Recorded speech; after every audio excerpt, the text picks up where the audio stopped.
heck happened to the happy me? If I was born a happy person, what the heck happened? Why am I not happy now that I'm an adult? Well, simple. The reason why you're not happy as an adult is because life got its hands on you. How many of you feel like, yep, life got its hands on me, all right? Well, from an early age, your life stirred all kinds of shit. All the highs and the lows from your life, they get tumbled together like a load of laundry in a dryer, where all of a sudden everything goes in bright colors and it comes out, everything's kind of that light grayish blue color because it all gets blended together. And like I said, and like I write about in the High Five Habit, you were born perfect. You were born whole and complete as you are. You came out of that womb perfectly wired to grow into a beautiful, smart, amazing, passionate person. But somewhere along the way, as you grew up, as you went to school, as you tried to make friends, as you tried to fit in, you got a very clear message. There's something wrong with you as you are. And I see people from all over the world. So write in the comments where you are watching from. I see Palestine, Kentucky, Ontario, Des Moines. I see folks all over the place. Let's see here. From all India. Welcome in, everybody. And this is true regardless of where you were born. Regardless of where you were born in the world, you were born and came into this world whole, complete, beautiful, happy. You loved yourself. And then as you grew up and you tried to fit in and you tried to survive whatever it was that you were needing to survive in your community or your household, to get the love, to get the attention, to get the support that you needed, you started to change. You started to believe that you needed to change something about yourself in order to be liked or accepted. Now, when you start to feel like there's something wrong with you, and do any of you that are watching right now feel like you kind of know when that happened? Like there's a story that you can remember where somebody said something or did something and you're like, my tough skin jeans and the t-shirt I wear, there's something wrong with this because the kids that I want to be friends with don't like this. Or a coach said, you run funny, and you started to feel like there's something wrong with you. If you know the moment that you started to think, wow, I got to change myself to fit in. I can't be gay. I can't have kinky hair. I don't like the color of my skin because I feel like there's something wrong with me. Society gave you that message. Your parents did.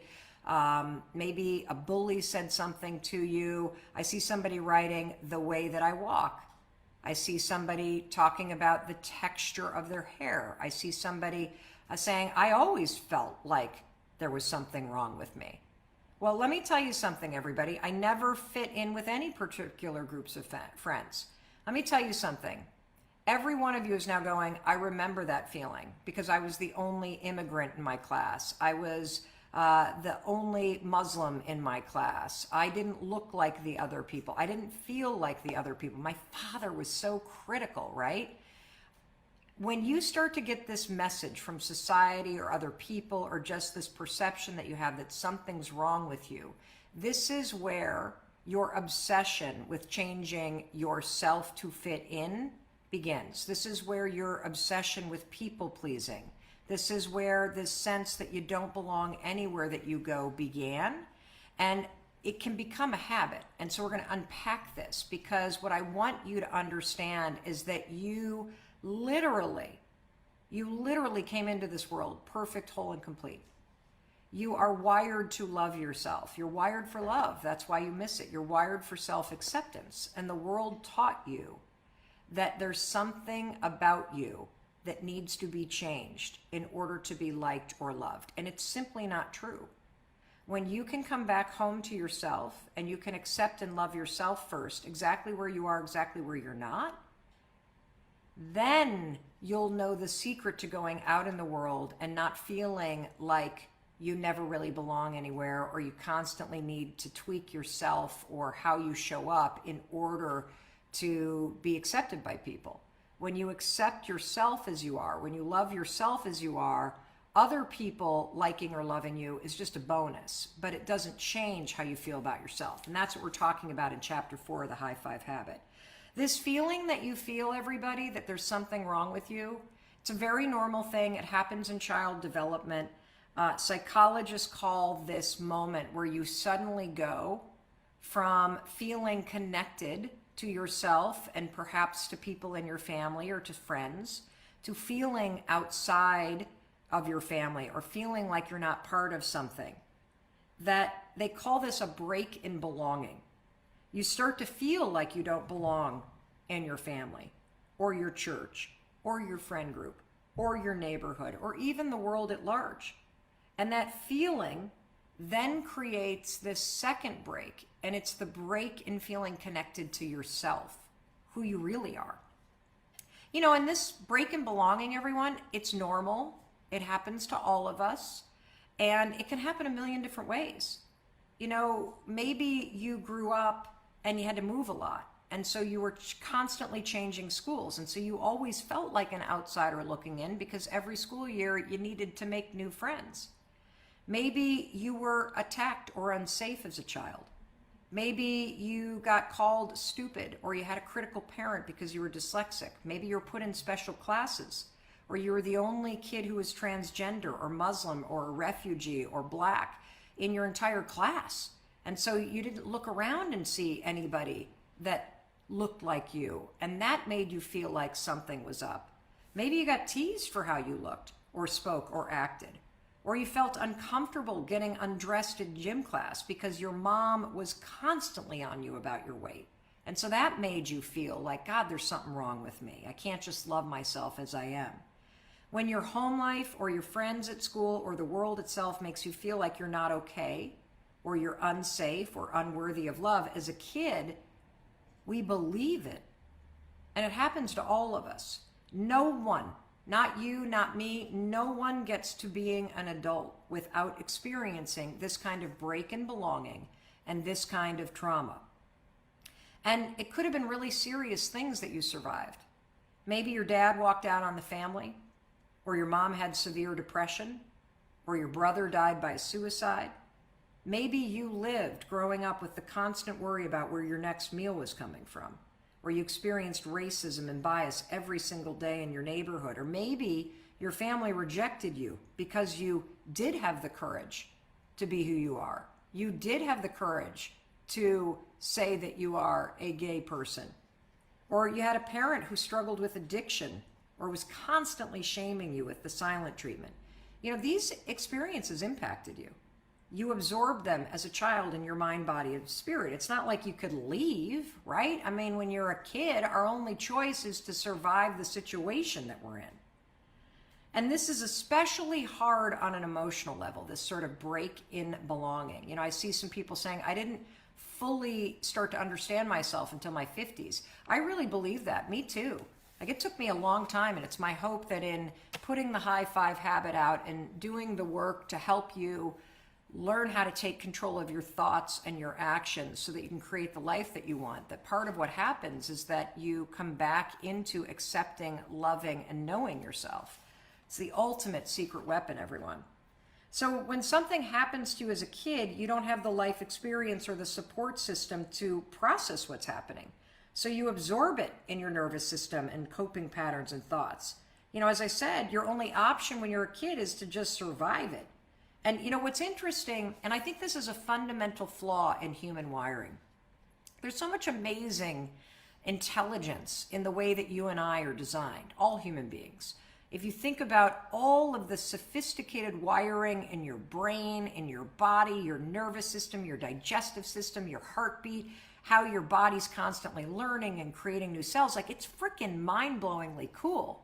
But one thing that's really screwed up about all of us, and I think it's a flaw in human design, is that when something happens to you or to me as a child, we don't have the life experience or the default thinking patterns in our brain to go, wait a minute, this is really f***ed up. We don't have the ability to be objective and go, these adults need to be arrested because this is not okay. we don't have the support system or the life experience to go, wow, if this kid is hurting me, I'm sure somebody's hurting this kid at their house. What happens is that when something bad or scary or stressful happens to you as a kid, do you know what we all do? We point it right back at ourselves. We literally say to ourselves, something must be wrong with me. Something must be wrong with me. If my parents treat me like this, something must be wrong with me. If these kids don't include me, something must be wrong with me. We turn it back on ourselves because we don't know any better. We're just kids, and that's when it happens. You start to get this default kind of filter about your whole life where you look at the world and you have this default opinion that something's wrong with you. And it's just simply not true, okay? And I'm going to teach you that you can change that. You can change that. You can live your life without ever thinking something's wrong with me.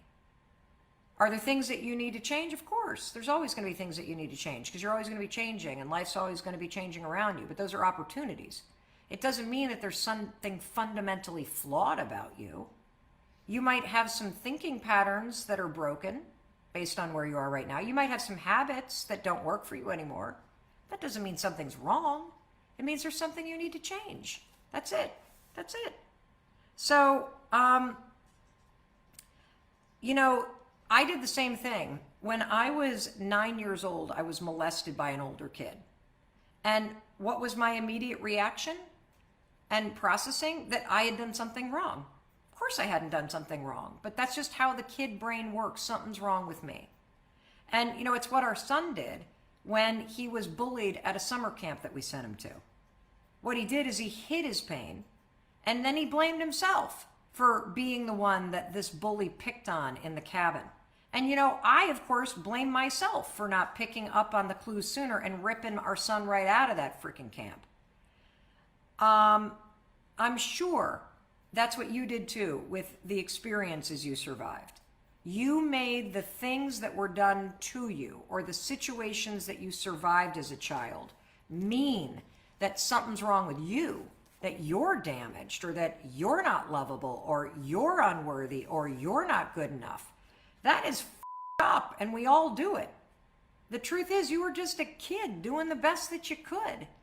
And what's awesome about seeing your past experiences this way is that when you realize we all have this flaw in terms of the way that the brain processes trauma and stress and scary situations and abuse and violence and all the things that you can experience as a kid, is that when you understand that this is what happened, you can change this default in terms of your opinion about yourself.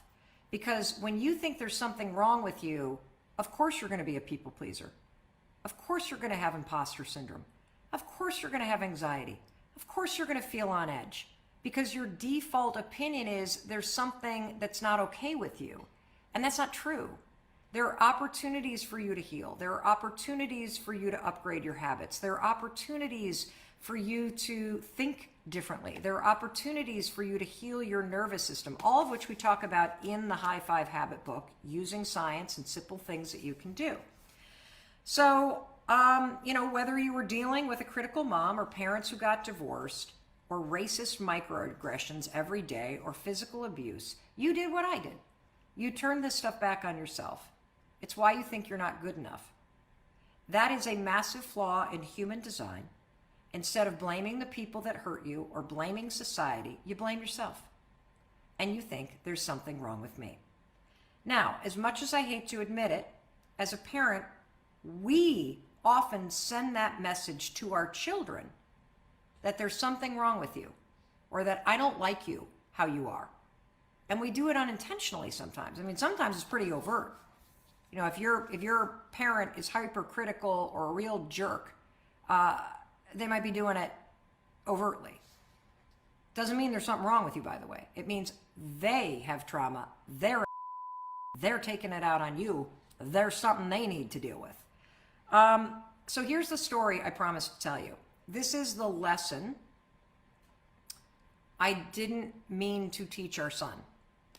And the lesson that I taught him that I did not mean to teach him is that I don't like you and I'm not going to love you unless you look the way I want you to look. Okay? That's the lesson I unintentionally taught him. So I'm about to tell you a story. I'm on page 56 in chapter 4 of the High Five Habit. I'm about to tell you a story that I hate because it makes me feel like a terrible mom.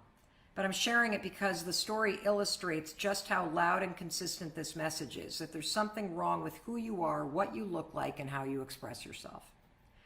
And to take it a deeper level, that unless you fix it, I don't love you. I reject you because I'm not going to accept who you are, what you look like, or how you express yourself. So when our son Oakley was in the 6th grade, he dyed the ends of his hair because he was a huge fan of the video gamer Ninja. And it looked really cool, and he loved it, and I loved it. And then our son changed schools in 7th grade. And as we were leading up to the first day at his new school, I started to worry that the kids at his new school might be mean to him if he showed up on day 1 and he had blue hair. Look, it's hard enough to be the new kid in 7th grade, right? Try being the new kid with blue hair. Actually, try being the new kid with blue hair who's got a neurotic mother who's desperately trying to make you change who you are and what you look like. Yes, this book is available online. You can get it at Amazon. You can listen to it on Audible. It's coming out in 31 languages. They're starting to release around the world. And we are on chapter 4, page 57, for those of you who are asking and want to read along. So for weeks, you guys, I'm not proud to admit this, I kept asking our son, hey, you want to get a haircut before school? And maybe cut those tips off? Maybe try something new? Now, our son, here's the most important part. Our son, 7th grader, he's not nervous about his hair. He's not nervous about what he looks like. He's completely comfortable. He chose the blue. He loves the blue. He wasn't nervous or rejecting himself. I was. And as school got closer, I kept asking him more. You sure you don't want to get a haircut? And then his older sisters piled on. Dude, it's not like you're a star lacrosse player. Maybe you don't want to roll into school with blue hair, dude. Well, Oakley, our son, finally caved. And he got a trim before his first day of school, and he cut the blue ends off of his hair. And here's the thing, everybody. He didn't cut the blue tips of his hair off for himself. He did it to appease our fears. See, when you're a kid, everyone's going to tell you what to do or what they'd like you to do. And you acquiesce because you want to make your mom happy. You don't want her to be upset. You don't want to disappoint anybody. You want to fit in with the cool kids. Or maybe you acquiesce because you don't have a freaking choice. But what happens is it gets conditioned into you that love and acceptance are transactional. I'm going to say it again.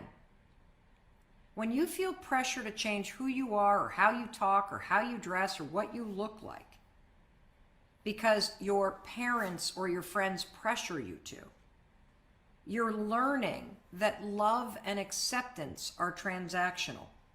If you do what I say, then I'll love you.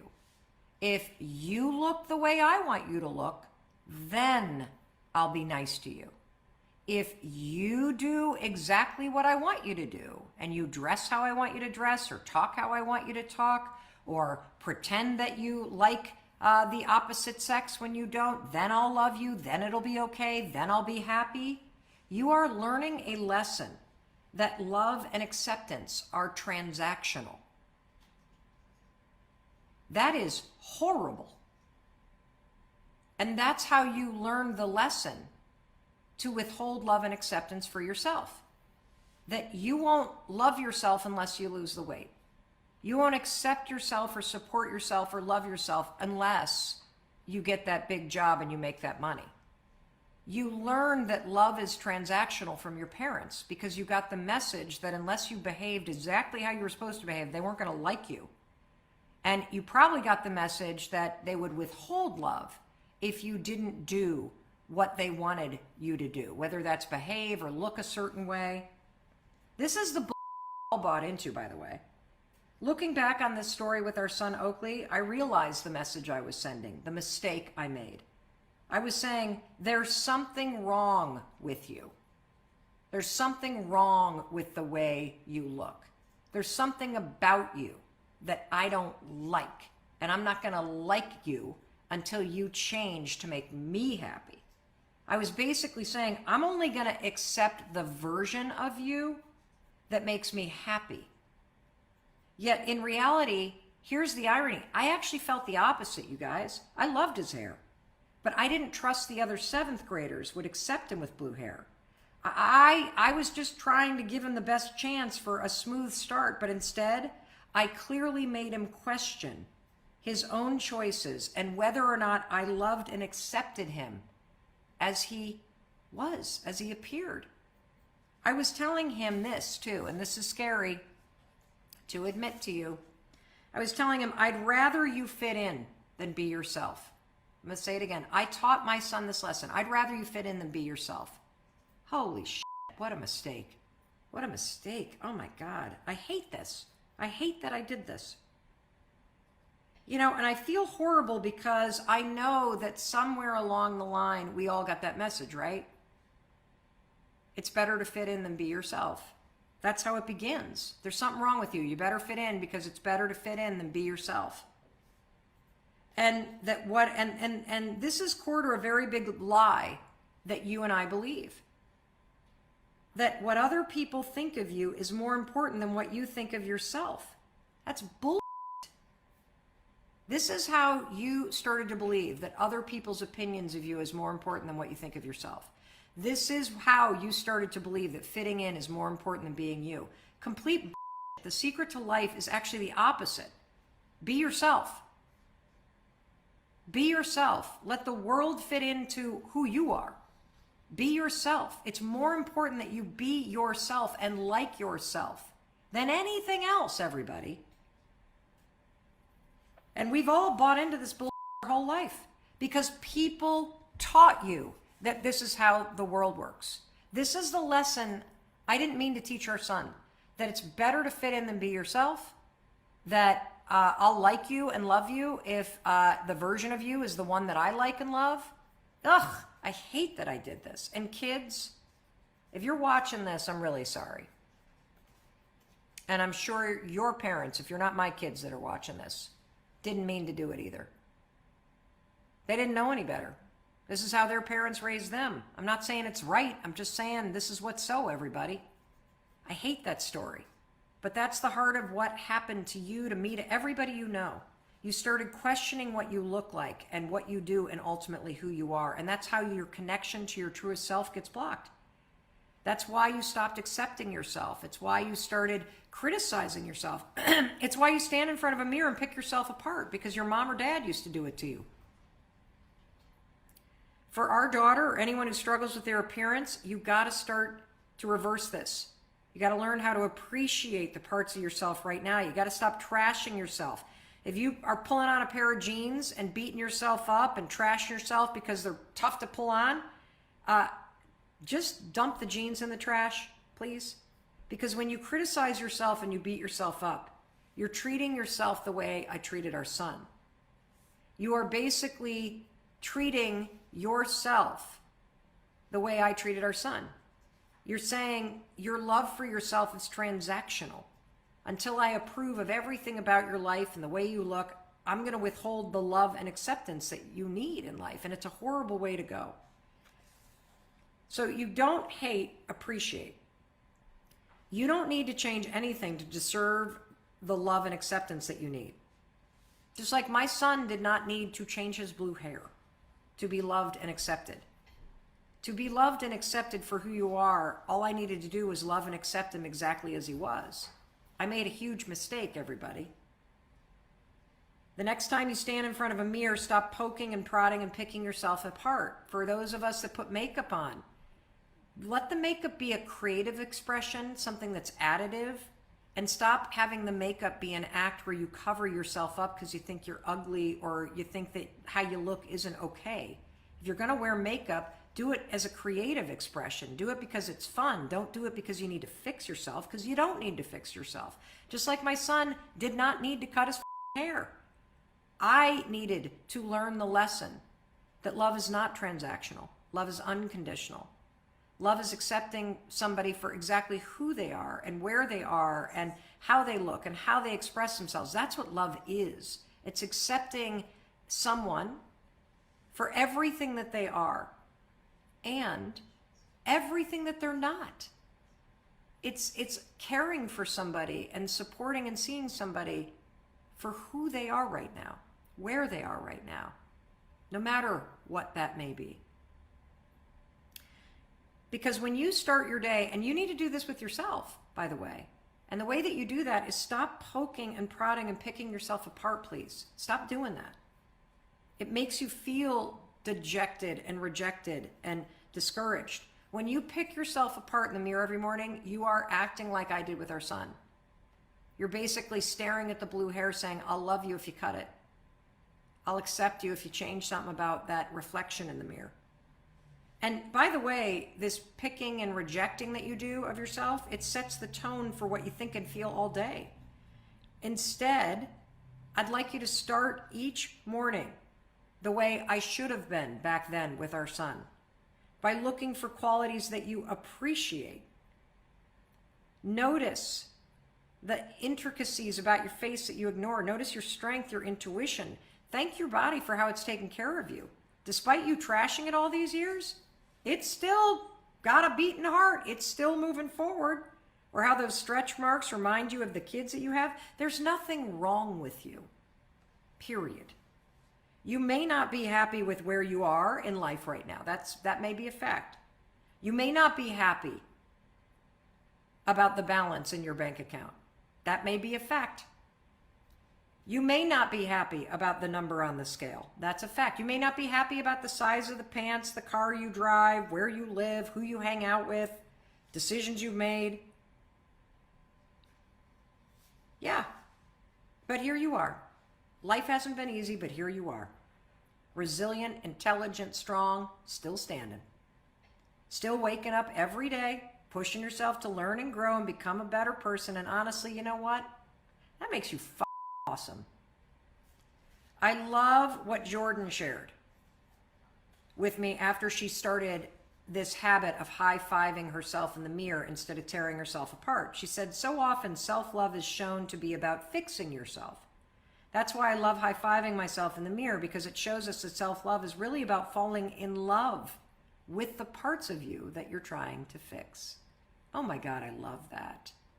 I love that. Self-love is really about falling in love with the parts of yourself you've been trying to fix. There is so much about you to love. Soak it in. And then every single morning, raise your hand and seal this appreciation into your subconscious. Demonstrate it. Prove it by high-fiving the person you see in the mirror.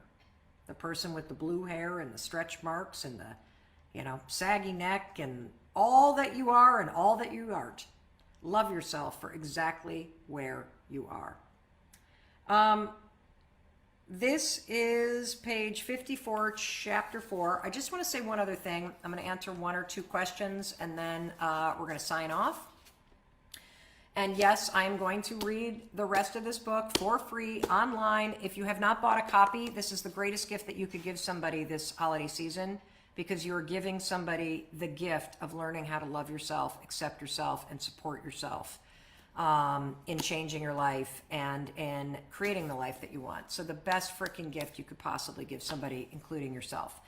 But I want to just say one thing, because one of the things that I also realized about telling my son, and one of the things I also realized about teaching my son this lesson I didn't mean to teach him, and the lesson is that love is transactional, that there's something about you that needs to be fixed, that I'm not going to like you or love you. unless you cut this blue hair off. Even though I didn't mean to teach that lesson, it is a lesson I regret teaching him, that love is transactional, because love isn't and shouldn't be transactional. True love is unconditional and supportive and kind and compassionate. And that's what you need from yourself, and that's what you need in your relationships. And it starts with you. The other message, though, that I was sending to our son, which is just as damaging of a message, is I was basically saying to him, if other kids tease you about your blue hair, or they reject you for how you look, you're not strong enough to handle it. So you better cut your hair, you better change yourself, because you're not strong enough to stand in who you are. That is the second lesson that I mistakenly taught him, because the fact of the matter is that I should have said that I love your hair, you walk in there, and if somebody said something, then I could have talked to him, coached him, and supported him in standing strong in who he is, to make him understand that when somebody attacks somebody else, it sucks and it feels bad, but it's always a reflection of some insecurity. Anybody that teases a kid with blue hair is afraid that the kid with blue hair is about to become more popular than them because they're way cooler than them, and they clearly have parents that aren't controlling freaks like I used to be, that allow them to express themselves. And so the attacking comes more out of jealousy and insecurity than anything else. A lesson that you could easily teach a 7th grader and that they can get. And you can also then teach them, you have the power to stand in who you are. You are bigger than fitting in. You are more powerful than somebody else's criticism. And you have the tools, the resources, and the support system to withstand that kind of teasing, to get the support that you need, and to not change yourself because of some tool at school that is saying something annoying. First of all, does anybody have any questions so far? Or anything? Yes, right there. I love you. I love you. Thank you. And by the way, let me say something. This is also an opportunity to practice the 5-second rule. Yes. If you're sitting there thinking about what you want to say, use the 5-second rule, 5, 4, 3, 2, 1, and put your hand in the air. It's a way to practice visibility, practice putting yourself out there. Thank you so much for doing that. All right, stand up so I can see you. All right. Well, this has been very encouraging, so thank you. What's your name? My name's Jordan Lumen. Hi, Jordan. Hi. So my question is, based off of what you've discussed so far, you've been able to dive deep into who you are. How would you encourage others to become more introspective? More, what did you, introspective? Yeah. In terms of self-awareness? Yeah, I think in order to be successful as a leader, you have to be able to identify what your characters are. Or even, like you said, you were able to identify that you needed to get out of bed and you needed to do these other things, but it's easy to deflect at times. Yeah. Where you had to really look at who you were at that moment. Yeah. Become who you are now. Yes. So tell me a little bit. Oh, stand back up. First of all, give her a round of applause, please. Yes. So tell me a little bit about the kind of person you want to be. I would like to be a leader one day. And what does that mean to you? And like you said, influencing others, helping to mold someone because someone has molded me into being who I am. I love that. I love that. And just giving back, especially to like new hires, because it's stressful and it's overwhelming at times. Like I transitioned from the lab and it was a small community where I used to work, and coming to a large corporation and being amongst great people, it was scary and challenging, overwhelming, exciting. But I want to be able to take people under my wing one day and guide them in the right direction. Okay, there's so much I love about you. Oh, thank you. How many of you can relate to any aspect of what she's saying? Terrific. Oh, wow. So I want to point out some things that you've done. How many people that are in leadership roles right now are like, oh, we can get you involved in mentoring people, right? Okay, so what you just did is really important. So Jordan, you just demonstrated one of the most important skills for career advancement, everybody. And it's something nobody talks about, particularly for women. And what I'm talking about is visibility. So the company is responsible for culture, for training, for diversity, equity, and inclusion. You are responsible for your own visibility. Visibility means, are your contributions known by the people you work for? And are your goals known by the people you work for? And based on all the research, there is only one behavior change that translates to a change in title or a salary increase, and that is increasing your visibility, which Jordan just did by standing up and asking a question that was both personal and by sharing what she sees for herself. Everybody in this room now knows what she wants, including leadership. And so thank you for helping me demonstrate what that looks like, because too many of you are working in secret. You should assume walking out of here, nobody knows what you're doing every day, because everybody's super overwhelmed. So they're unaware of the 47 things on your plate. They're unaware of the problems you're solving. And it's your job to figure out how to make things more visible. And one of the most important things is in meetings, don't ever leave a meeting without contributing something. It's a very visible setting, and too many people sit there and say nothing because you're afraid to look stupid. You just said what you'd like. I'd like to be a leader someday. And I personally love the field of research called behavioral activation therapy. Behavioral activation therapy is some big old word that means act like the person you want to become. Act like the person you want to become. That is very different than fake it till you make it. I am not going to tell you to fake being a leader. Because when you fake it till you make it, in saying that, you are amplifying your nervousness and your imposter syndrome. That is very different than being intentional and saying, I'm going to start showing up like a leader. Exactly what you said. You know, it's sort of like this claimed authority, because how you show up does influence people. And so in your mind, if you think about if you were to take out a piece of paper, this is the simplest way to do it. You take out a piece of paper, draw a line down the center, and just think about leaders that you admire. And think about what are some of the things, okay, you just pointed to somebody. Who? My manager, Ty, and my director, Cheryl. Okay, Cheryl and Ty, stand up. Woo! Awesome. So name 2 or 3 behaviors that those two do that you don't do right now. Ooh, that's a good question. All right, why don't you ask Ty and Cheryl for feedback right now?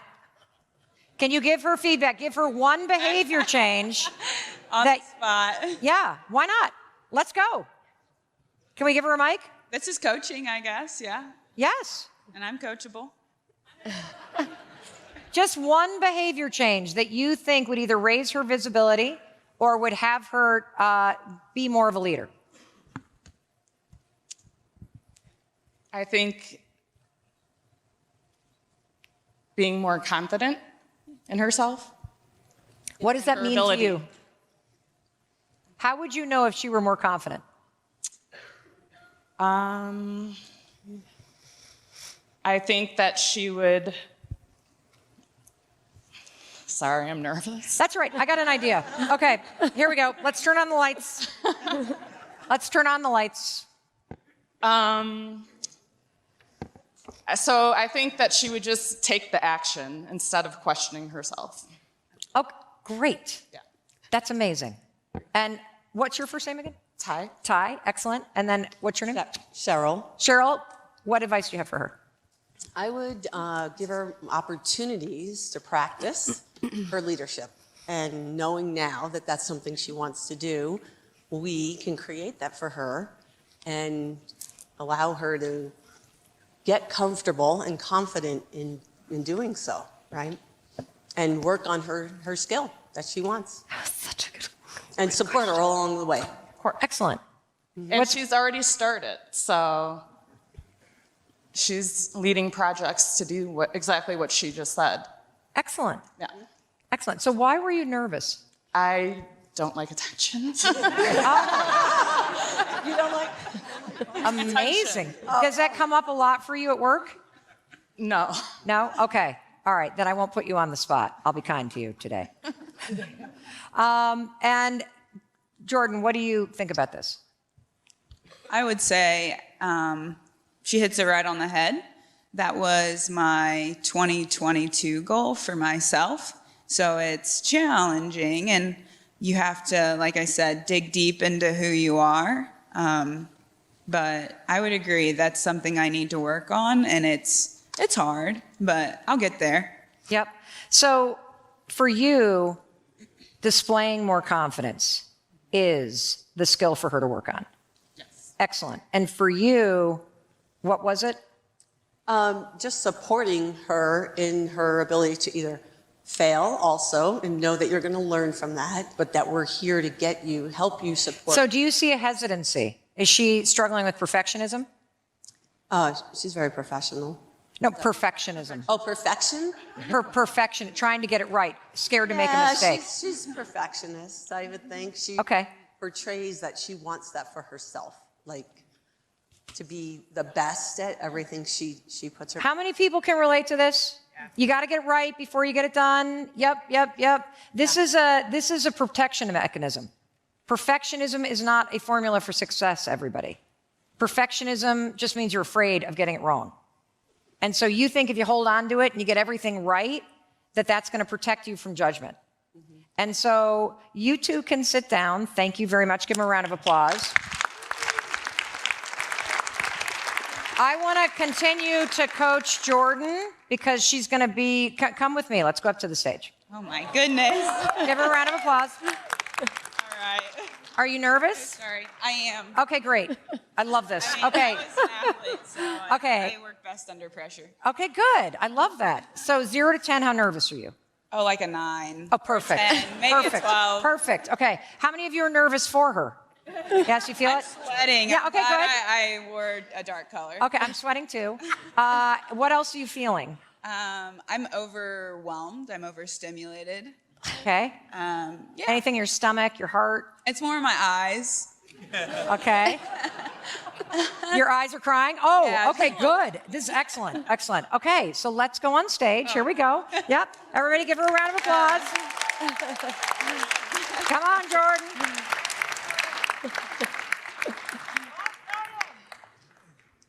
Okay, you're just going to sit right over there.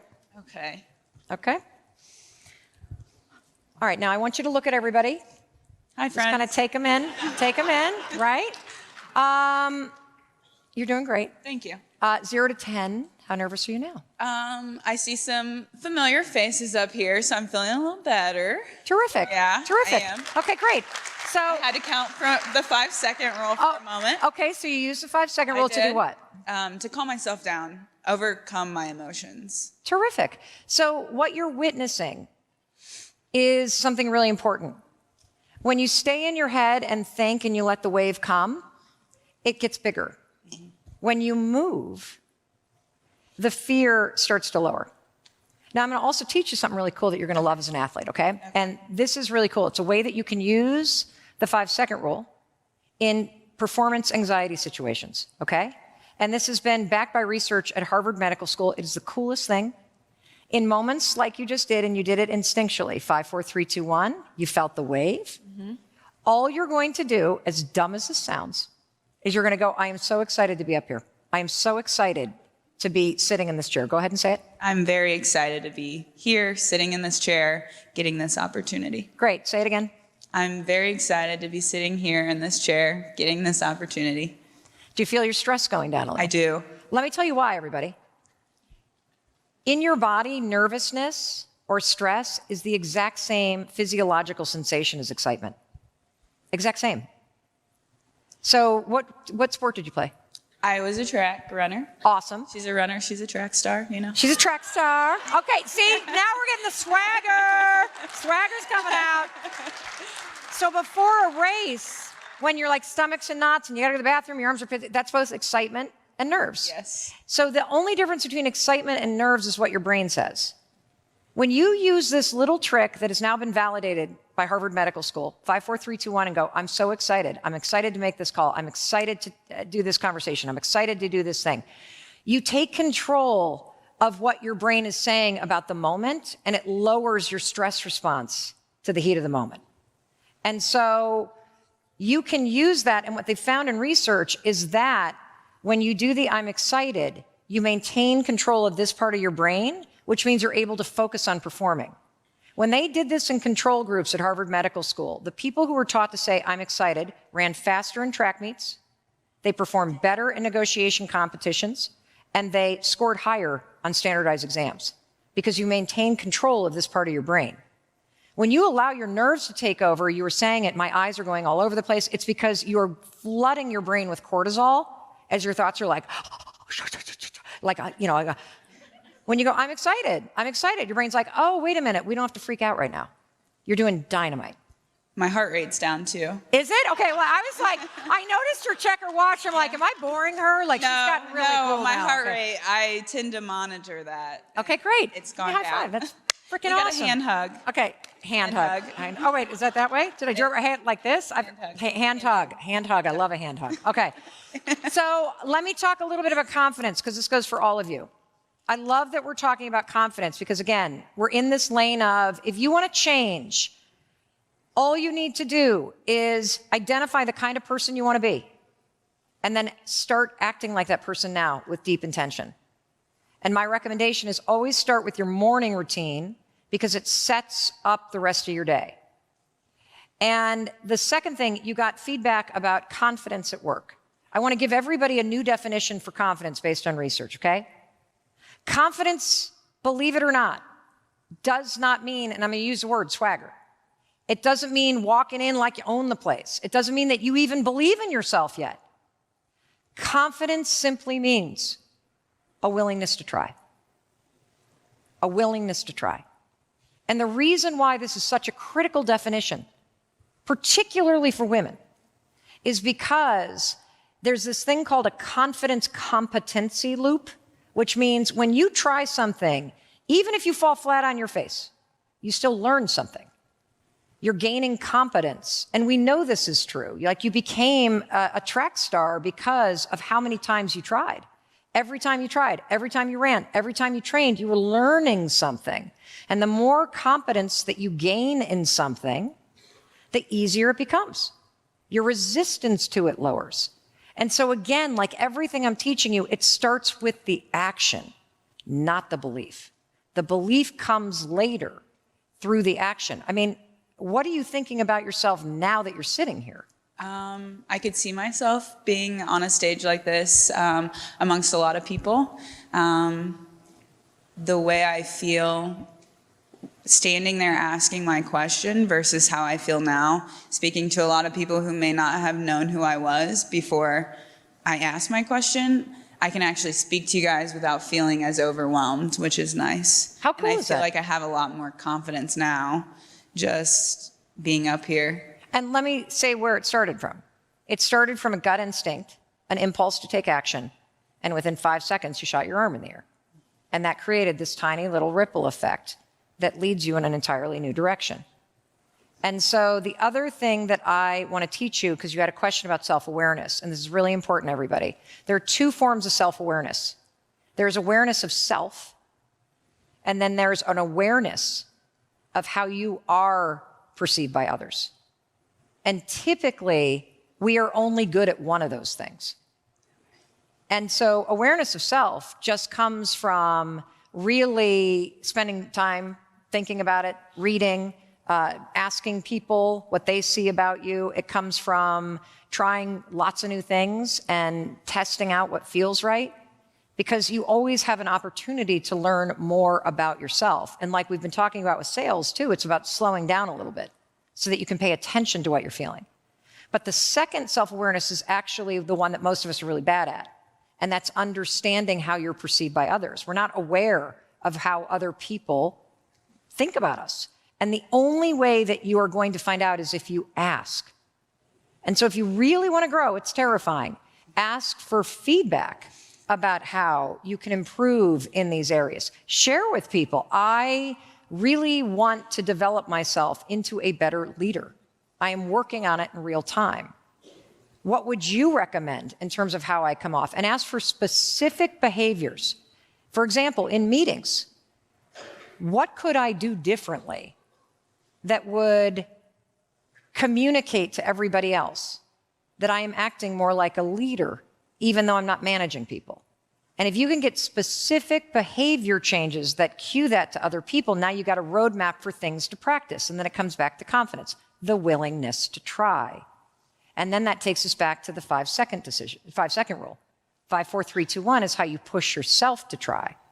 And all those little moments that you try lead you in a brand new direction. You're awesome. I had 2 habits that were always a telltale sign for something's wrong in Mel's life. I would rearrange the furniture in the house, and I would spend money that I didn't have. It was almost like a way to pretend my problems weren't real. And we do the exact same thing with booze, by the way. We do the exact same thing with food, by the way. That reaching for something that you know isn't good for you becomes the pattern that you repeat when you feel like shit, when you feel like you have no power, when you feel like things are out of control, when you feel down on yourself. You reward yourself with those things temporarily. And so again, write down your goals. So what are the boundaries with money? What do you need to make? What do you want to put away? Be realistic in the beginning so that you can achieve it. Figure out what you need to do in terms of if you were actually doing that. I've always wanted a 6-pack and I don't have it. And I don't know, and I've never had it. And when I finally stopped complaining about it when I got honest about what it was going to require.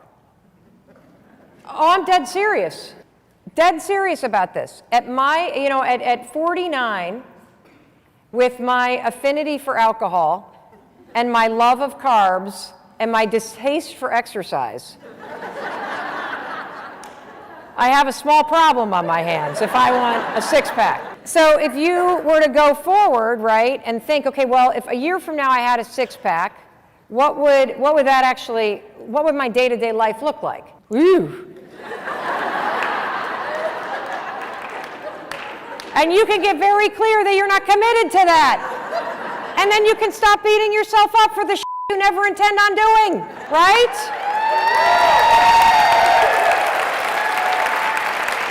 So, what I realized is I can spend 4 minutes a day in a hotel room or in my bedroom doing planks, and my arms look great, and everybody else will think the rest of my body's in shape. And we're good. We're good. Yes. It worked like a charm. So you might want to get honest with yourself. Like instead of doing this really, I want to be a millionaire, I want to do this. Do you really? Because you can make it happen. You actually can. Look at all the idiots that are making money. You can make money. But you're going to have to roll the clock forward just a year and say, okay, if I'm able to put $1,000 a month against my debt, I'm able to make X amount of dollars a month, I'm able to put X amount of dollars in savings. What do I need to be doing a year from now to make that happen? And what are those habits that are there a year from now that I don't have right now? And then roll yourself back to this moment, just like I explained with exercise. Do I actually not want to have a Manhattan tonight? Nope. Did I want to go to the gym today? Nope. Am I willing to not eat what I ate for breakfast? Nope. Am I willing? I did my 4 minutes. My arms are looking really good. But so bring it back, and then you will have the formula for pivoting at any moment. You time travel forward a year. You investigate the patterns that you have that are giving you the result that you want, and then you back your ass up to right here, right now. And you decide, am I willing to do this now? If I'm willing, then 5, 4, 3, 2, 1 through all the excuses that are going to be there when you're trying to override your operating system. That's how you do it. Or you have the reality check like I had, which is, oh shit, I just like to bitch. I don't intend on changing, so why don't we get this off the plate? And let's focus on the things that I am actually committed to. I believe with all of my heart and being that every man, woman, child, person, grandparent, everybody should infuse their days with habits of celebration and self-confidence. And the fastest and easiest and most science-backed way to quickly start to change how you see yourself is by adopting a simple habit of high-fiving your reflection in the mirror every single morning. Now, I know exactly what you're thinking. Are you serious, Mel Robbins? That is the stupidest thing I've ever heard in my entire life. I know it sounds dumb. But the reason why your first instinct when you think about waking up, whether you're in your robe or your underwear, or your PJs or your birthday suit, and walking into that bathroom and having a moment with yourself and raising your hand and high-fiving yourself is because your self-confidence is in the gutter. You believe some garbage about yourself. You think you're a bad person, or you're unworthy, or you're ugly, or nobody likes you. Or how about this one? This was the story of my life. I have f***ed up my life so badly, I might as well just flush it down the toilet. You have some narrative in your mind that is so negative that when you look in the mirror, you see somebody worth trashing.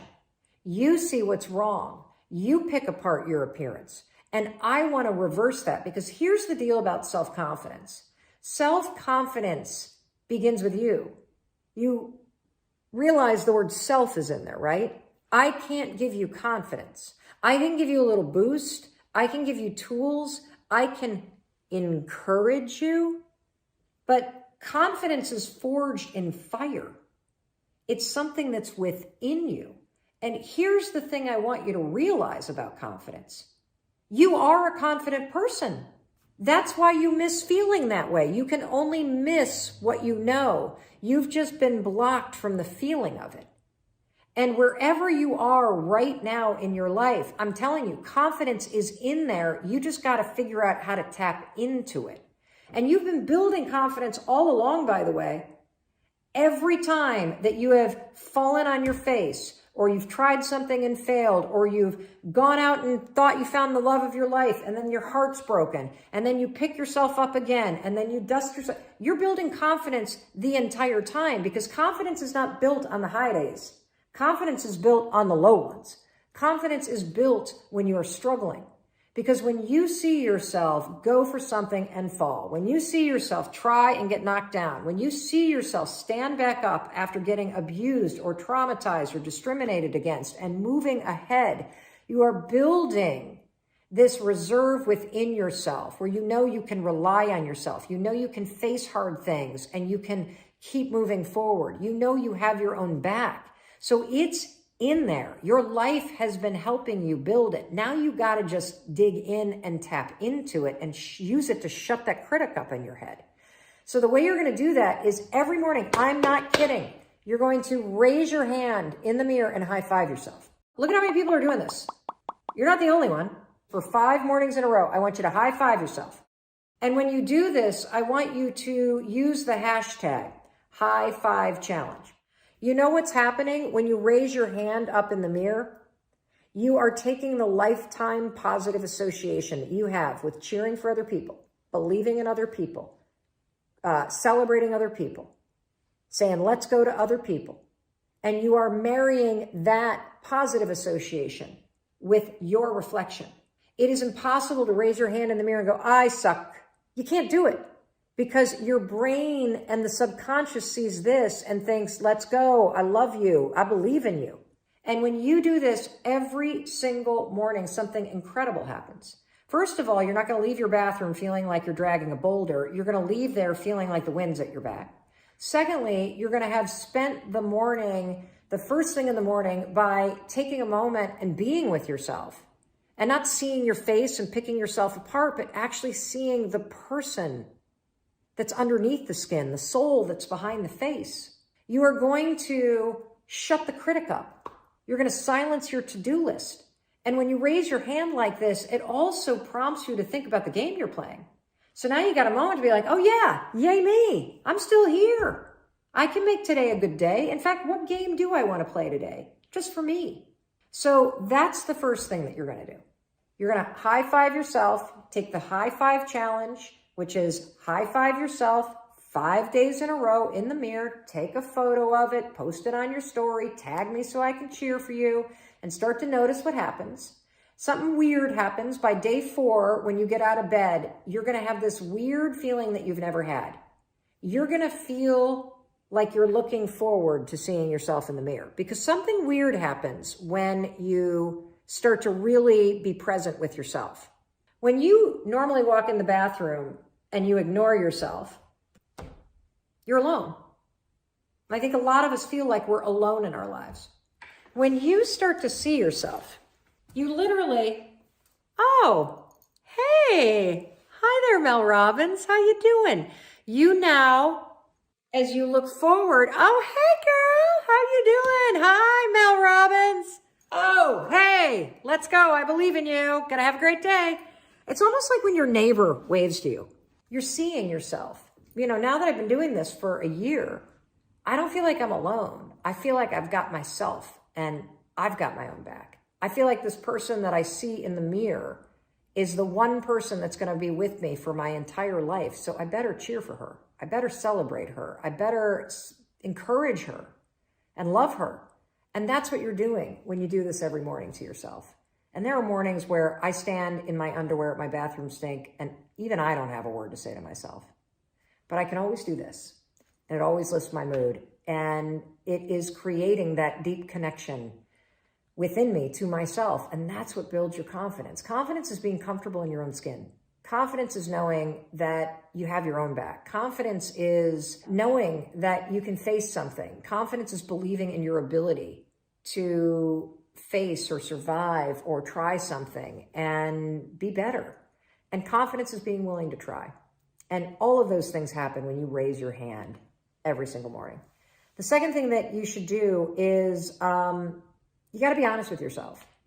If there are things about your appearance that are within your control, whether it is the shape that you're in, whether it's the health choices that you're making, whether it's how you take care of yourself in terms of self-love, and you're not taking action in those areas, the lack of action says to your brain, you don't care about yourself. And so what I want you to do is pick one thing, one behavior that you could do every day. The high five's one of them. Pick another one. And I want you to practice doing it. And it's a behavior. If you think about the person that you want to become, what's that person do every day that you don't do right now? And when you start to do the thing that the person you want to become is doing, you leverage something called behavioral activation therapy.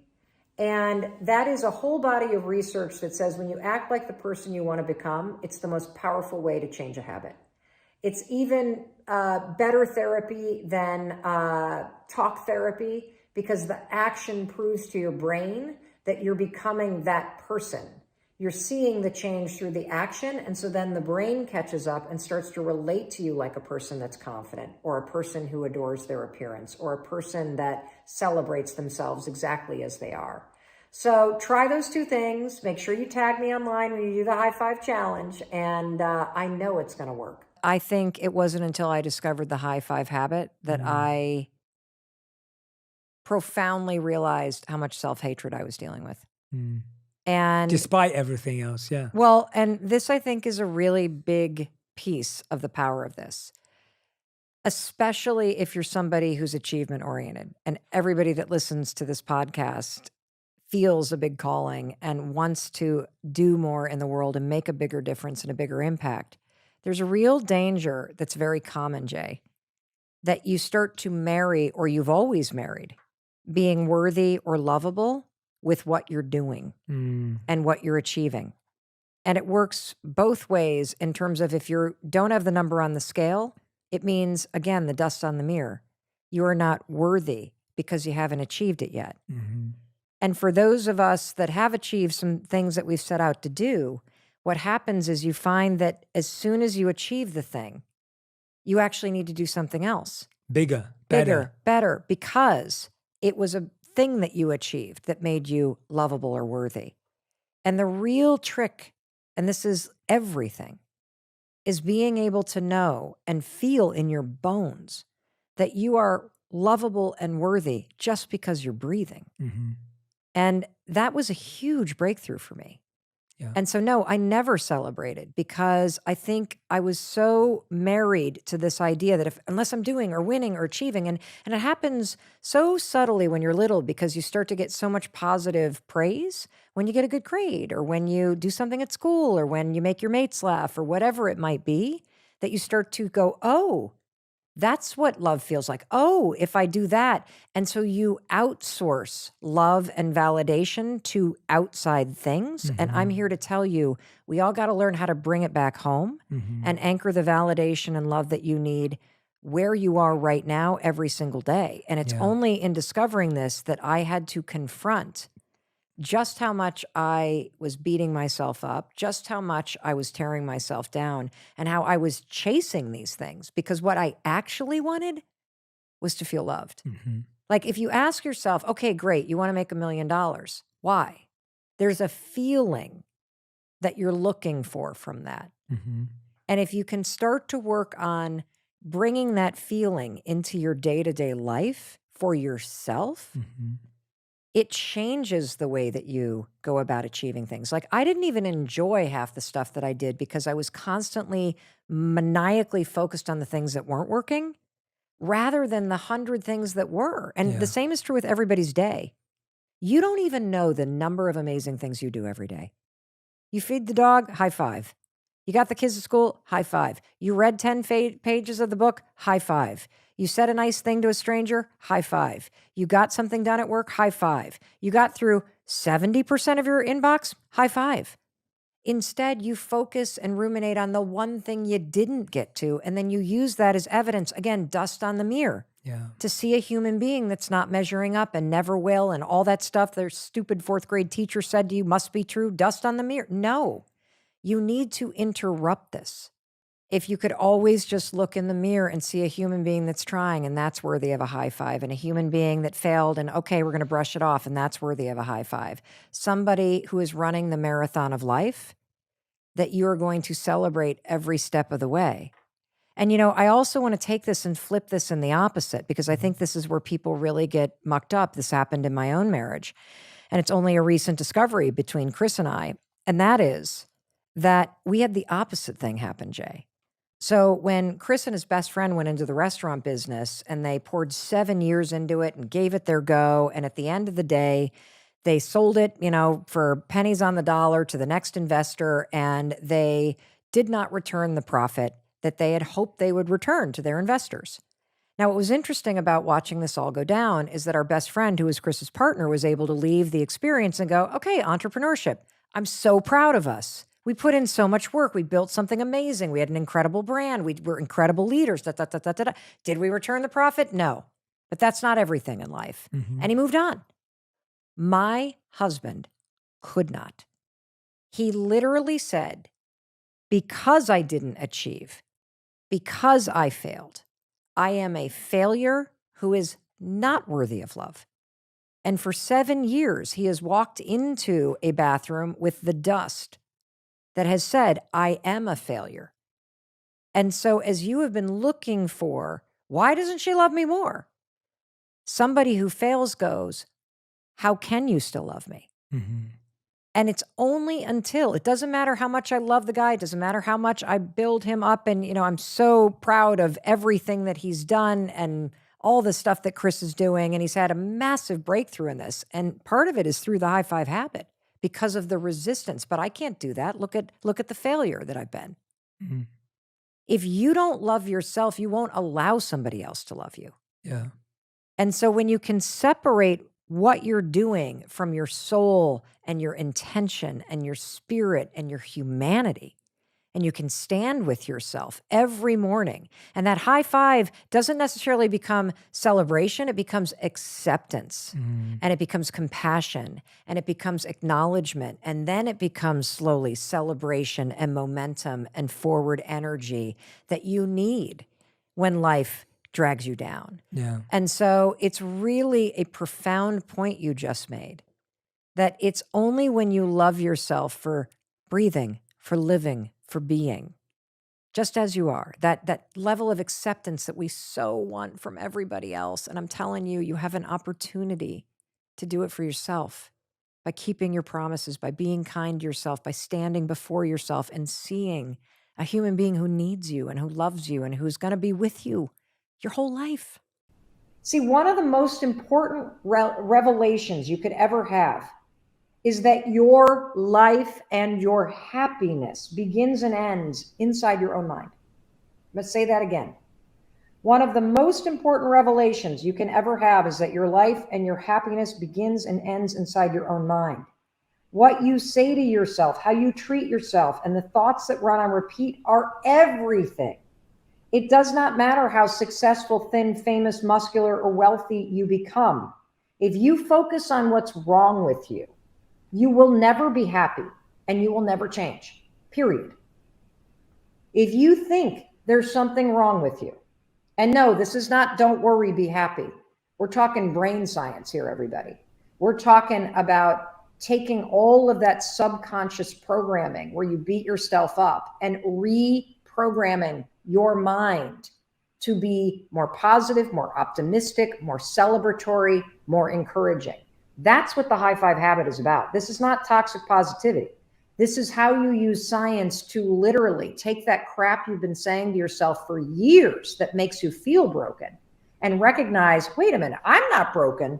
I have these patterns of thinking that are so broken for where I want to go. So I need to punch them with a high five right out of my brain. And I need to start to program with a high five, encouraging, supportive, loving, validating, and worthy thoughts. That's what we're doing here.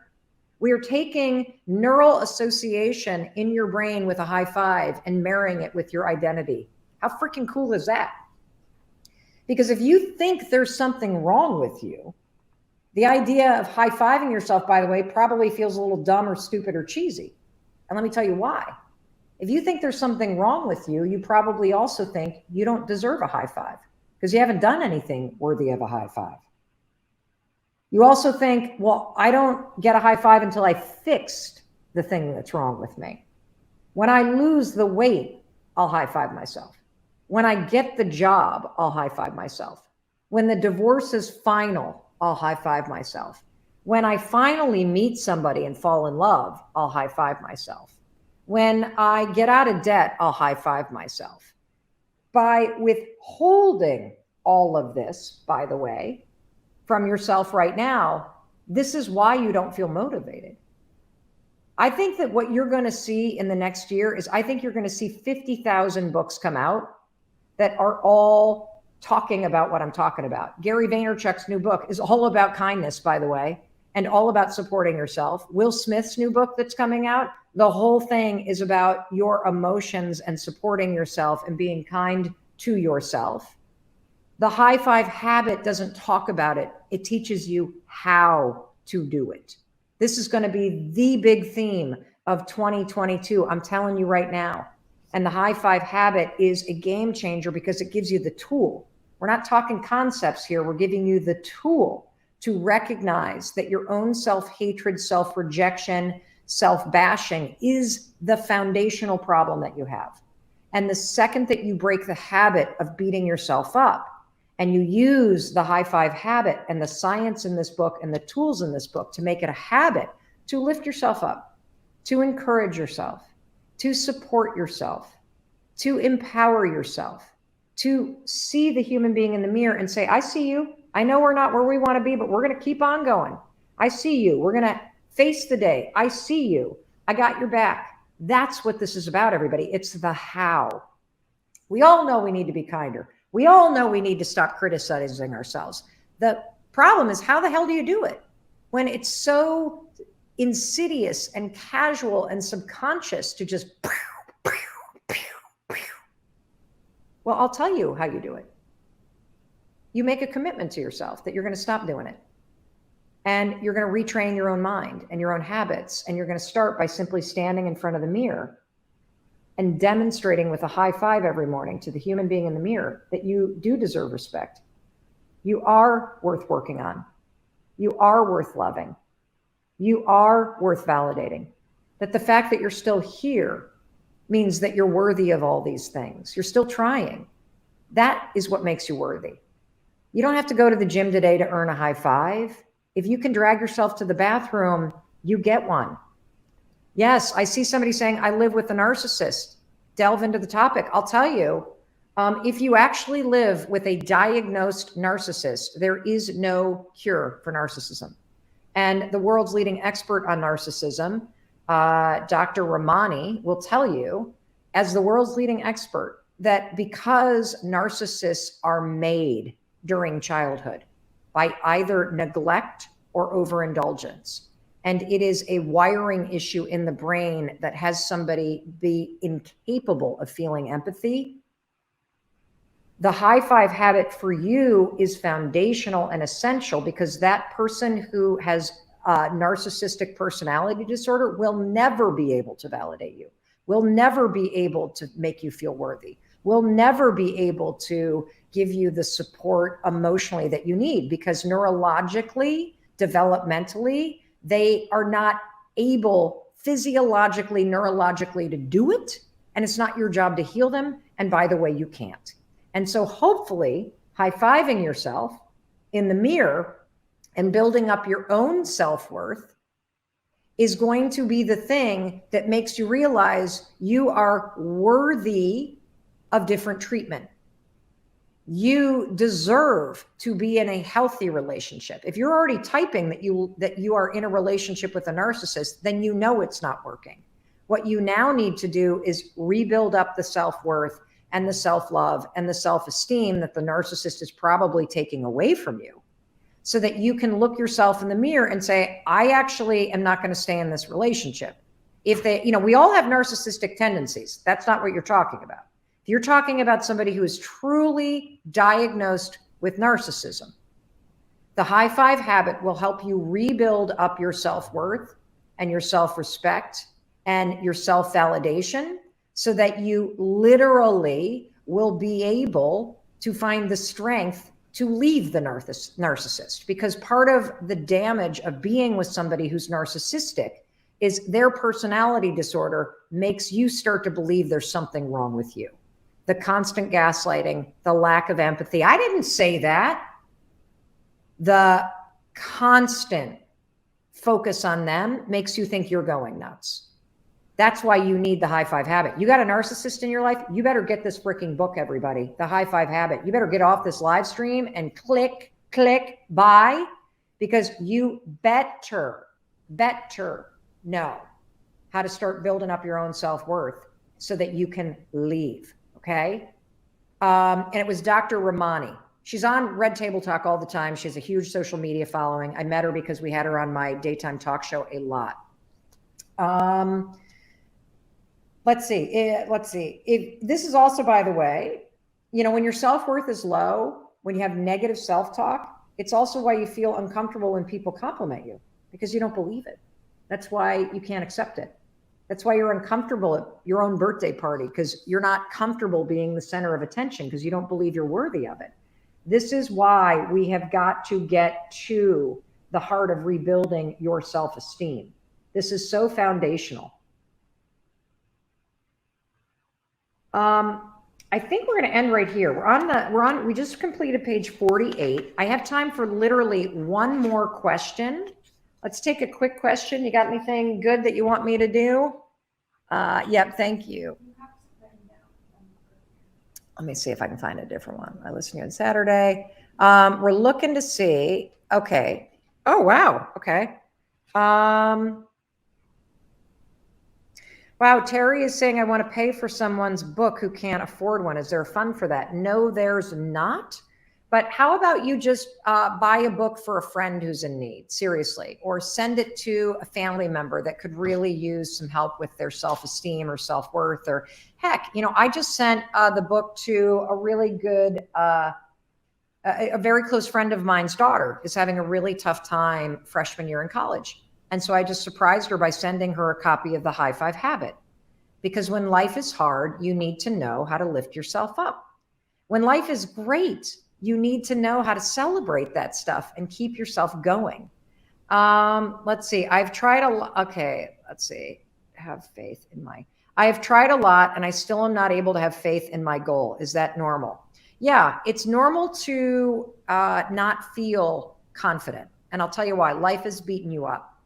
And the only thing that is going to change your level of confidence in yourself, there's just two things that do it. One is seeing yourself taking action. Because when your brain sees you taking action on the things that matter to you, your brain starts to develop more respect for you because it sees you starting to prioritize yourself. That will make you feel more assured and confident, your own actions of working on the goal. But the bigger thing that's going to help you feel more confident as you work toward your goals and your huge dreams, everybody, is send yourself into the day by looking in the mirror at yourself and giving yourself a high five, just like a teammate would send you into the biggest game of your life or back into the play. You would high five yourself and send yourself into the day. And it builds momentum. It gives you dopamine. It gives your nervous system a little celebratory jolt. These things are so important and you need it because when your brain starts to see you demonstrating with the high five that you do see yourself, you do believe in yourself, you do celebrate yourself, neurologically, chemically, physiologically, you start to change. That's why this is so powerful, everybody, so powerful. How you can interrupt negative thoughts and flip into a positive mindset. And why would you want to do that? Well, the reason why you want to do that is because your thoughts lead you in a particular direction. And if you start to allow your mind to dwell on negative outcomes, if you start to obsess that things are not going to work out, if you allow yourself to continue to think negative thoughts, you're not only priming your mind to default to negative, but you will literally, through your thoughts, trigger negative actions. You know, if you think about it, you've had experiences in your life, right, where you've really trashed yourself. You've hated on yourself. And when you continually think that you hate yourself or you continually tell yourself that you're screwing up, you tend to do things that you hate, don't you? But when you're in a positive mindset, when you're in an optimistic mindset, when you interrupt those negative thoughts and you start to say, well, maybe it is going to work out, or, you know, I got to just keep on going. Your thoughts literally can trigger positive action too. And so that's what we're going to talk about today as we read the High Five Habit. Welcome to the live stream. Also, we are going to take your questions. So for those of you that want to read along, page 59, we're going to read 4 pages of the book today, finish chapter 4, and I'm also going to teach you the one trick all confident people use to stay positive. Here we go. So to understand the profound power of accepting and encouraging yourself, which is a way to have a positive mindset, to have a mindset that defaults on being encouraging. Let's look at some research on what psychologists call your core fundamental emotional needs. So let me ask everybody, do you know what your core emotional needs are? There are 3 of them. I want you to go in the comments. What do you think your 3 core emotional needs are as a human being? These are the core emotional needs that every human being needs in order to feel safe, in order to feel connected to themselves, in order to feel loved. What are those core needs, everybody? I'd like you to just write them in the comments, okay? Yep, one's safety, one's love. These are great. What else? What are your needs? Your core emotional needs. I see longing. I see love. These are excellent, excellent responses, everybody. Human connection, love, acceptance. Yep, trust, honesty. What are your core? There they are. I see Felicia's nailed it. To be seen, to be heard, and to be, she says validated, but it can be validated, accepted, or celebrated for the unique individual that you are. So to be seen, to be heard, and to be celebrated and accepted for the unique individual that you are and the unique contribution that you have. When you feel seen, when you feel heard, and when you feel celebrated or accepted for the contribution that you make as an individual, unique individual, you feel safe, you feel like you belong, and at your core, you feel loved. When you don't feel seen, you feel invisible in life. When you don't feel heard, you're going to feel misunderstood. And when you don't feel like you are accepted or validated, you feel completely rejected and disconnected. You feel like you are unworthy or unloved. And so again, we're going to talk about your need to be seen, to be heard, and to be accepted and celebrated. You need this at work. You need this at home. You need this in your relationships, your friendships, your romantic relationships, your family. And, if you just reflect in your life, where do you feel seen, heard, and celebrated? Where in your life do you feel that way? Or is there a person in your life that makes you feel that way?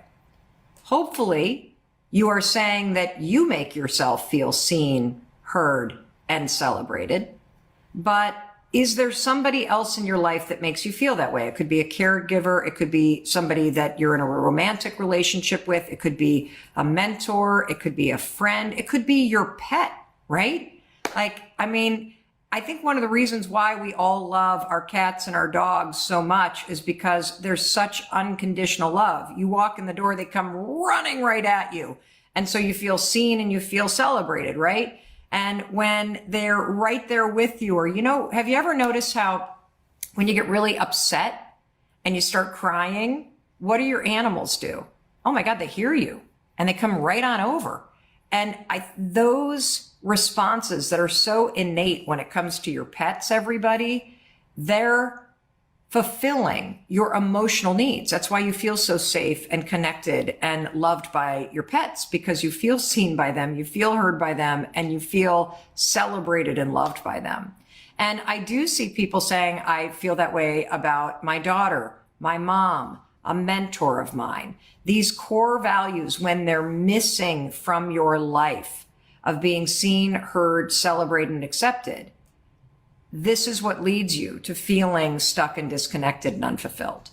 And the good news is, when you realize that these core fundamental needs truly dictate how you feel and experience your life, now you've got the access point to be able to change how you're experiencing your life by focusing on your core fundamental needs and making sure that they are met. All right. You need these 3 fundamental emotional needs in order to thrive. They talk about this in Psychology 101. It's called Maslow's hierarchy of needs. And here's the background. You have basic needs that are fundamental to your fulfillment, your happiness, and your survival. You need water, food, oxygen, shelter, and sleep, right? Because if you don't have water or food or oxygen or shelter, or you get enough sleep, guess what? You die. That's how fundamental these core needs are. You also know that you need friendship, or else you're going to feel lonely.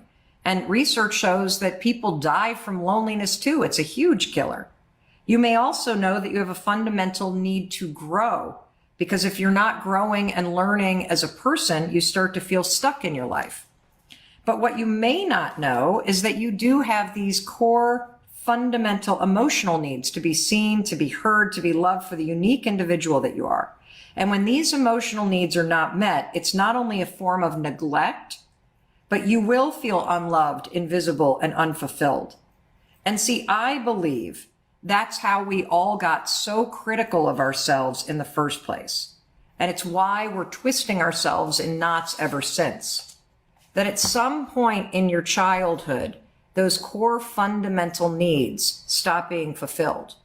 You started feeling invisible. You started feeling disconnected. You started feeling like you didn't belong.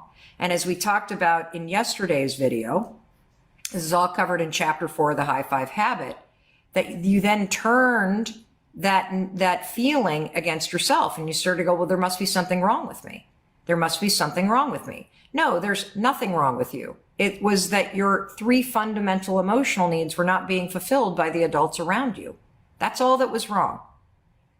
So you can change this, by the way, for yourself. Because what's missing, if you're not fulfilled in life, is a deeper connection to yourself.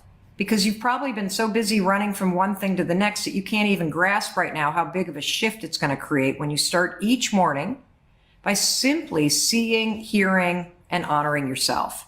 And one of the reasons why I love all the research around adding a simple high five in the mirror to your morning routine is that it fulfills your deepest emotional needs as a human being. This one action of just high-fiving yourself in the mirror, add it to your morning routine. How many of you have added a high five to your morning routine and you're stunned by how much it's changing the way that you see yourself, the way that you treat yourself?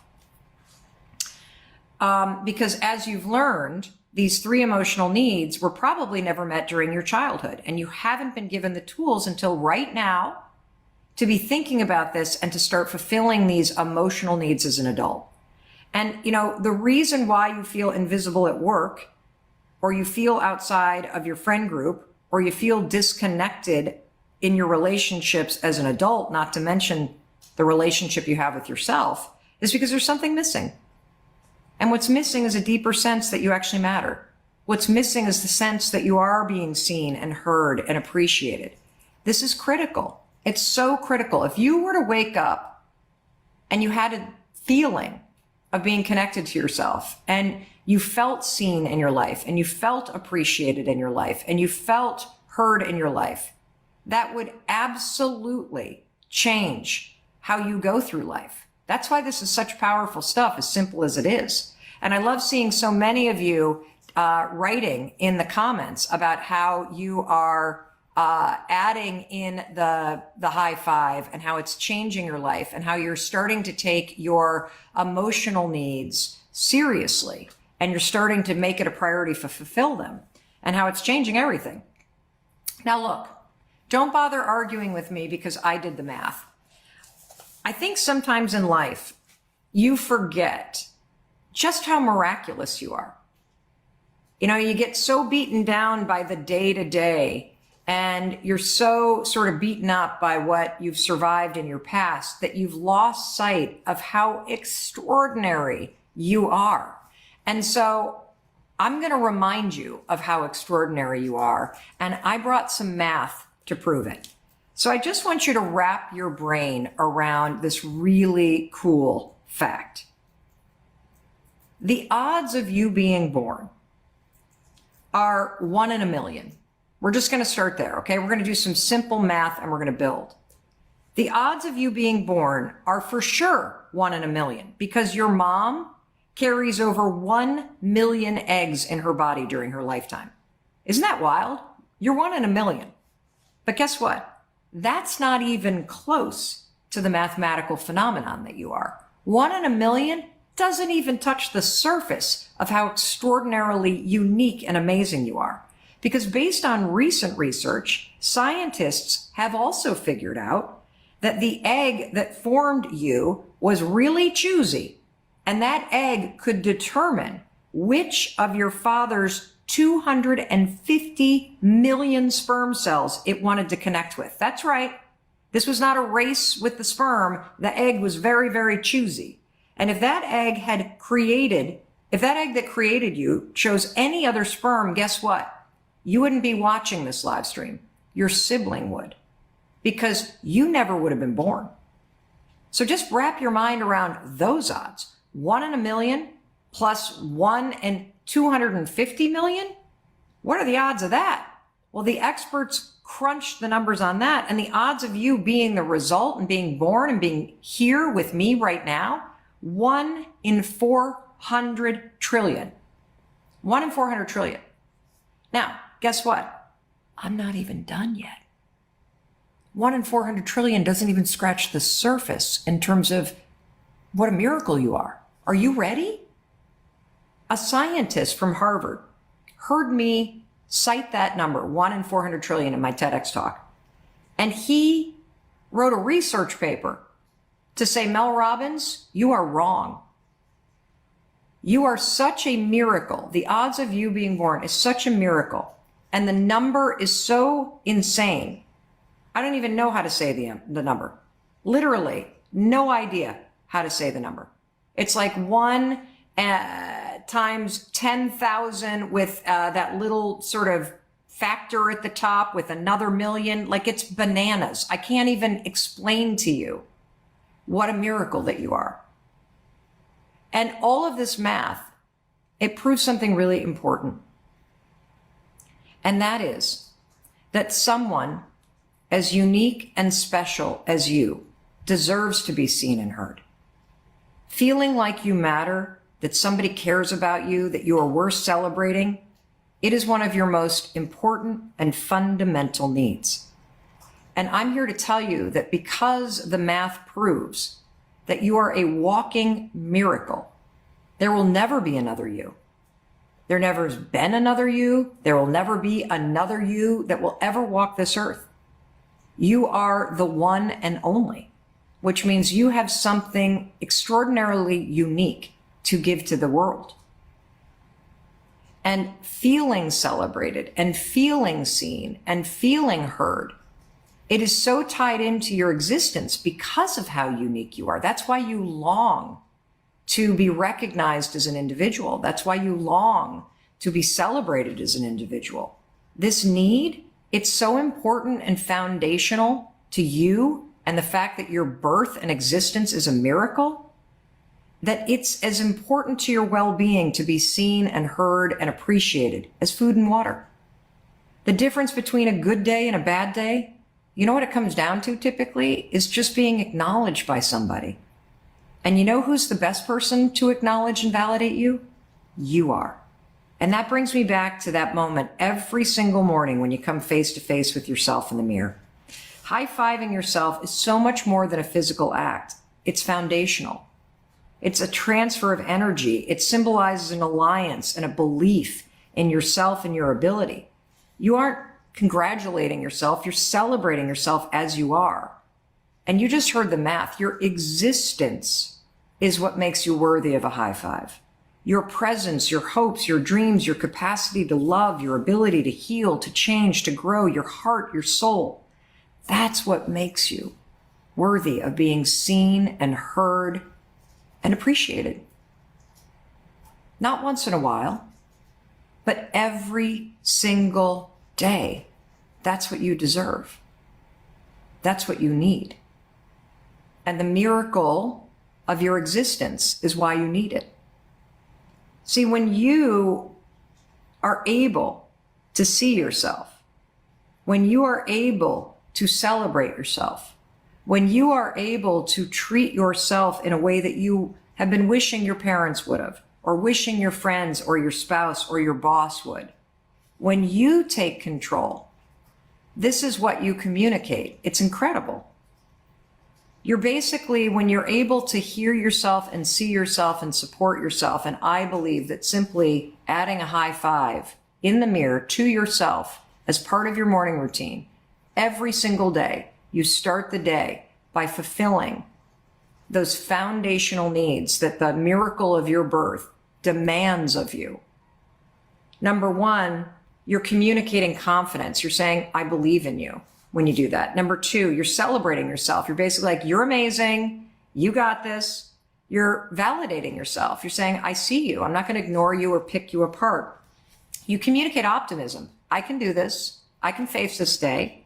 And I love adding a high five to your morning routine because it is an action. You're demonstrating belief in self. You're demonstrating acceptance of self. And you are sending yourself into the day to take action. Wouldn't it be incredible to feel all those feelings at once? I know it would. It would be mind-blowing. Literally, it could possibly blow up your subconscious because your brain, based on your life experience, is programmed the opposite. It's not been programmed to absorb all this yummy, gooey, amazing validation. But guess what? Your brain loves it.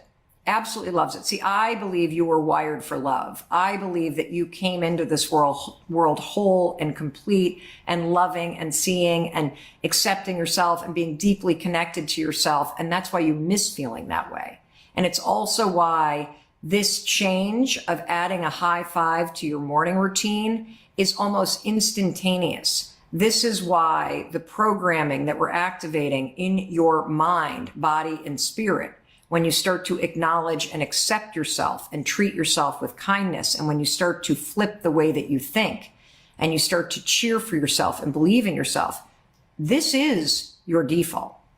You are going back to who you are when you practice the tools that I'm teaching you. It is your true nature to love yourself. It is your true nature to believe in yourself. It is your true nature to feel deeply connected to yourself and a sense of purpose. That's why you miss it. You can only miss what you know. And so I want you to come back home to who you are. That's what I want you to do.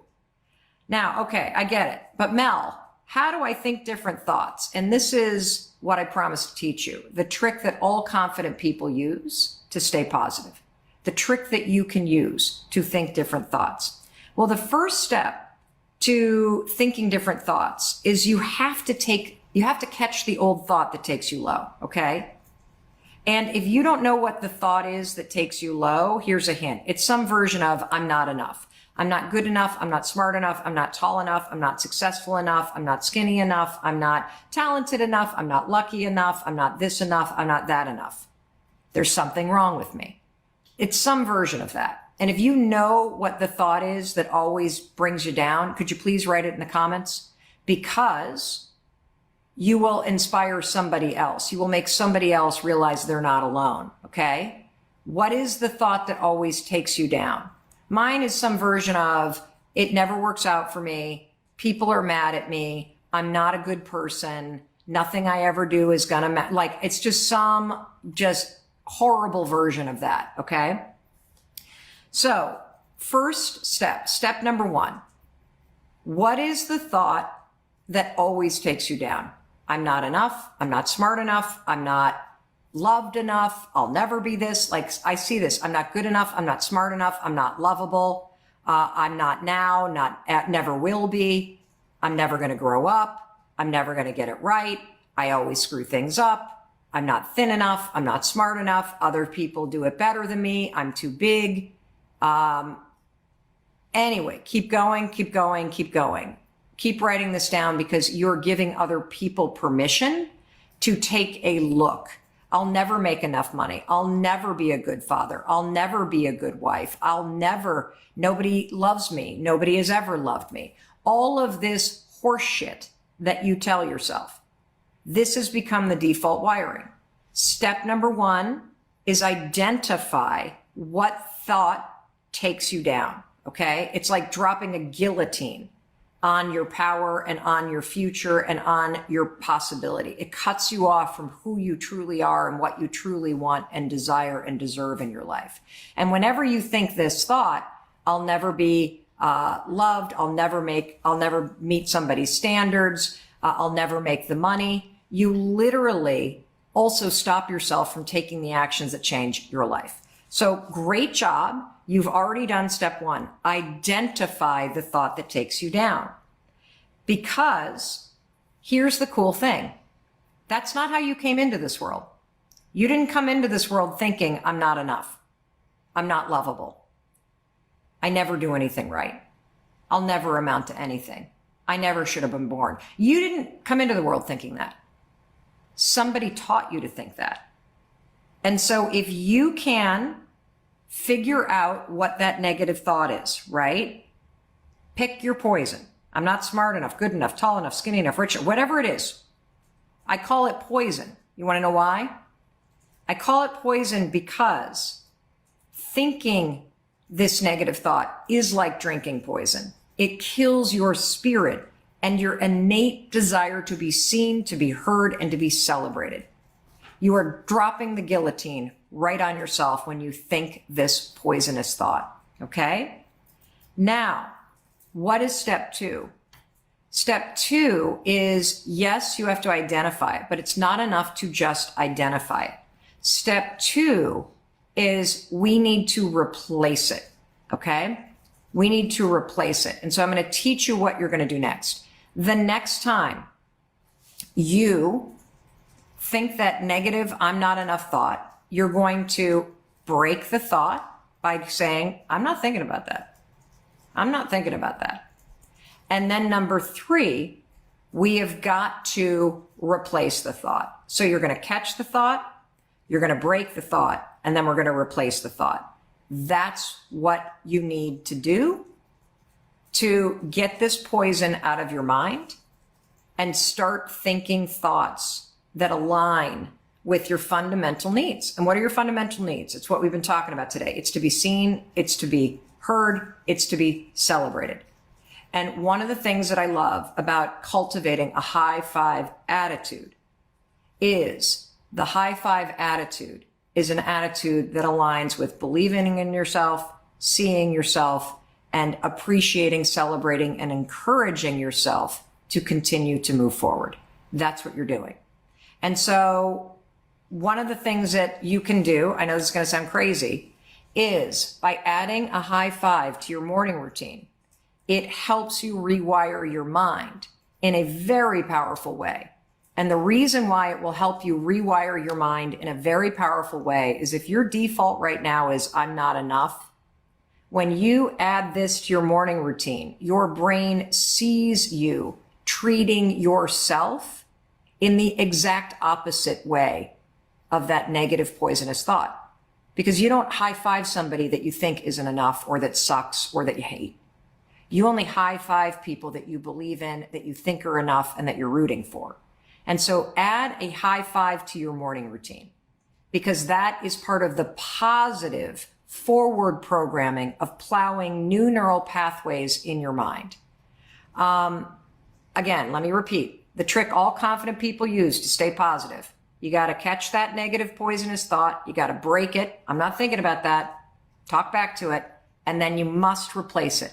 You have to learn how to replace it and program a positive mind, because your brain's circuitry is designed to just repeat the patterns that are there. So simply identifying and trying to break the pattern won't work. We got to replace it and program new neural pathways in. This is why all of you who are high-fiving yourself, whether you're taking the High Five Challenge, go to highfivechallenge.com. It's a free 5-day program that I lead you through. You can do it with 150,000 other people from 90 different countries, or whether you've read the book or watched our videos or listened to these live streams. For those of you that are adding the high five to your morning routine, what are you noticing about the way it's changing your mind? What are you noticing about how those negative poisonous thoughts are starting to be replaced by more positive programming? That's what this book is about, everybody. Write it in the comments. Now what I'm going to do is I'm going to jump to some questions. That is the end of chapter 4. Oh, wait, I've got one more paragraph and then I'll do it to questions. The reason why you want to catch the thought, break the thought, replace the thought is because we want to teach you how to let validation, confidence, celebration, optimism, and action, a high five attitude. We want to teach you how to make that the new default. That whenever you feel yourself going mentally low because of poisonous thoughts, that the thought alone, those poisonous thoughts, they paralyze your ability to move forward. So whenever you think that thought, I want you to learn how to catch it. Because whenever you have that poisonous thought, you don't want to high five anybody, right? You don't want to high five yourself. You don't want to do anything. You don't feel like doing anything. It kills your inspiration and motivation. So we want to catch it. We want to break that thought and we want to replace it. Hey, it's Mel. Thank you so much for checking this video out. And if you like this one, I have a feeling you're going to like this one too. I'll see you there.